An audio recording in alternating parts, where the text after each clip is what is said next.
ഇതാണ് ഈ തരീഖത്ത്. അതായത് ഖാദിരി ചിസ്തി തരീഖത്തിൻ്റെ മഹാനായ വലിയും ഷെയ്ഖുമാണ് ഷെയ്ഖ് മുഹമ്മദ് ഷാത്തങ്ങൾ. അവരുടെ മകളുടെ സീനബാബിയുടെ അവരുടെ മകനാണ് ഇസ്തിയാഖ് ഷാത്തങ്ങൾ. കൊണ്ടോട്ടിയുടെ ഉബയുടെ മോയിൻകുട്ടി വലിയാരുടെ അടുത്ത് ഖബറിൽ അടുത്ത് അന്ത്യവിശ്രമം കൊള്ളുന്ന ഇസ്തിയാഖ് ഷാത്തങ്ങൾ. ഇസ്തിയാഖ് ഷാത്തങ്ങളാണ് നമ്മുടെ മുള്ളിയാകുറിശി ഈ പള്ളി ഉണ്ടാക്കിയിട്ടുള്ളത്. ഈ പള്ളിയുടെ സ്ഥാപകൻ ഷെയ്ഖ് ഇസ്തിയാഖ് ഷാത്തങ്ങളാണ്.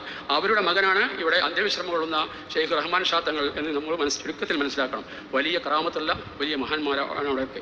ഇവിടെ മൗലിദിൽ കാണാം ബഹുമാനപ്പെട്ട ഷെയ്ഖ് റഹ്മാൻ ഷാത്തങ്ങളുടെ ഖബർ ബഹുമാനപ്പെട്ട വീരാനോയ് പാപ്പ അനുറല്ലാഹു മർക്കദഹു ഇവിടെ സിയാറത്ത് ചെയ്തിരുന്നു. അതിനിവിടെ ട്രെയിൻ നിർത്തിക്കൊണ്ട് വണ്ടി നിർത്തിക്കൊണ്ട് ഇവിടെ ഇറങ്ങി അവരിവിടെ ഒന്ന് സിയാറത്ത് ചെയ്തു പോയി എന്നുള്ള ഒരു ചരിത്രം ഇവിടെയുണ്ട്. ബഹുമാനപ്പെട്ട റഹ്മാൻ ഷാത്തങ്ങളുടെ ചരിത്രം മറ്റു നിലക്കൊന്നും നമുക്ക് ലഭ്യമല്ല.